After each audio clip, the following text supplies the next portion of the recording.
اب میں بتاتا ہوں بیعت ہے کیا۔ سورہ الممتحنہ میں یہ 60واں سورہ ہے قرآن پاک کا، اس کی آیت نمبر ہے 12۔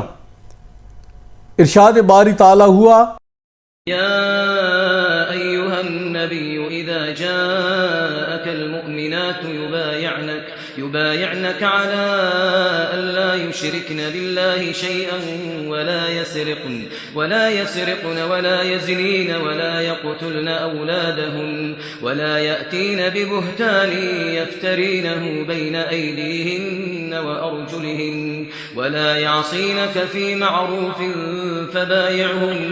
فبايعهن واستغفر لهن الله إن الله غفور رحيم۔ اے پیغمبر، جب مسلمان عورتیں آپ سے ان باتوں پر بیعت کرنے آئیں کہ وہ اللہ کے ساتھ کسی کو شریک نہ کریں گی، چوری نہ کریں گی، زناکاری نہ کریں گی، اپنی اولاد کو نہ مار ڈالیں گی، اور کوئی ایسا بہتان نہ باندھیں گی جو خود اپنے ہاتھوں پیروں کے سامنے گھڑ لیں، اور کسی نیک کام میں تیری بے حکمی یعنی کہ حکم عدولی نہ کریں گی، تو آپ ان سے بیعت کر لیا کریں اور ان کے لیے اللہ سے مغفرت طلب کریں، بے شک اللہ تعالیٰ بخشنے اور معاف کرنے والا ہے۔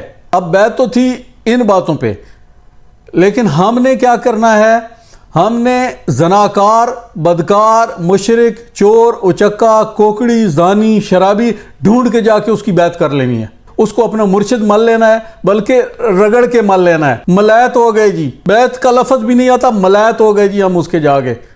ملائت کس بات پہ ہو گئے کہ جب میری گائے دودھ نہیں دے گی تو میں آٹے کا پیڑا اور وہ باسی روٹی تجھ سے دم کراؤں گا، بیمار ہوں گا تو سنت علاج چھوڑ کر تجھ سے 36 25 اور 64 99 بسوں کے نمبر لکھوا کر دھو کر پیوں گا، گلے میں ہار لٹکاؤں گا تاکہ مجھے شفا ہو جائے۔ جس مرض کی سمجھ نہیں آئے گی اس کا سنت علاج کرانے کے بجائے تجھ سے آ کے جن نکلواؤں گا، دارے بھرواؤں گا، اپنا مال لٹاؤں گا، اپنی عزتیں لٹاؤں گا، تو بہن بیٹیوں کے بال پکڑ کے ان کے جن نکالے گا۔ یہ ہے بیعت ہماری۔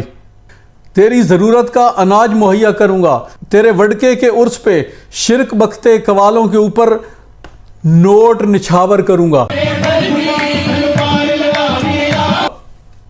10 کی 100 کی پرچیاں، تیرے آگے سجدہ ریز ہوں گا۔ جب قوالی میں مجھے مستی چڑھے گی تو میں تیرے آگے سجدہ ریز ہو جاؤں گا اور مشرکوں میں شامل ہو جاؤں گا، اور تیرے شیطانی افعال کی آبیاری کروں گا۔ یہ شرک کے اڈے آپ کے دماغ کی بھل صفائی کیسے کرتے ہیں؟ سب سے پہلے آپ کو داخلی دروازے پہ لے جائیں گے جو مین گیٹ لگا ہوگا، وہاں خود بھی پتھر کو چاٹیں گے، پھر اس سے آگے آپ کو بھی سبق دیں گے کہ تو بھی کر۔ پھر آگے چل کے مواٹھی شریف آئے گی، وہ مواٹھی پہ پھر یہ آپ کو سجدہ ریز کریں گے، خود بھی چومیں گے، تجھے بھی دکھائیں گے۔ پھر قبر سے پہلے جو فرش مبارک آئے گا اس کو بھی جا کے چومیں گے بشکل سجدہ۔ پھر قبر کا تھڑا آئے گا جس کے گرد جنگلہ شریف ہوتا ہے، پھر آپ سے وہ چٹوائیں گے۔ پھر قبر کی باری آئے گی، پھر قبر کے اوپر بوسہ دلوائیں گے، آنکھیں رگڑوائیں گے، ماتھا ٹکوائیں گے۔ یقین نہیں آتا تو دیکھ لینا۔ پھر قبر کے اوپر وہ گول گول پتھر وٹے پڑے ہوتے ہیں، لٹو رنگین، وہ اٹھا کے مریدین یہاں درد والی جگہ ہے بواسیر سمیت، وہاں رگڑ کے پھر بابے کے اوپر دوبارہ چارجنگ پہ لگ جائے گا وہ پتھر۔ ایک عرصہ ہوا ہم تو پتھروں سے منہ موڑ چکے تھے۔ خدا کے بندو، اور کافری کیا ہے مجھے بتاؤ تو صحیح۔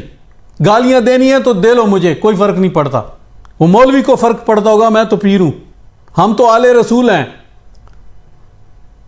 ہم گالیاں کھانے والوں میں ہیں، اور یہ بنو امیہ یزید کی نسل گالیاں دینے والی ہے، دیتے رہیں، ہم کھاتے رہیں گے الحمدللہ۔ اور کچھ خدا دا خوف کرو، اللہ نو منو۔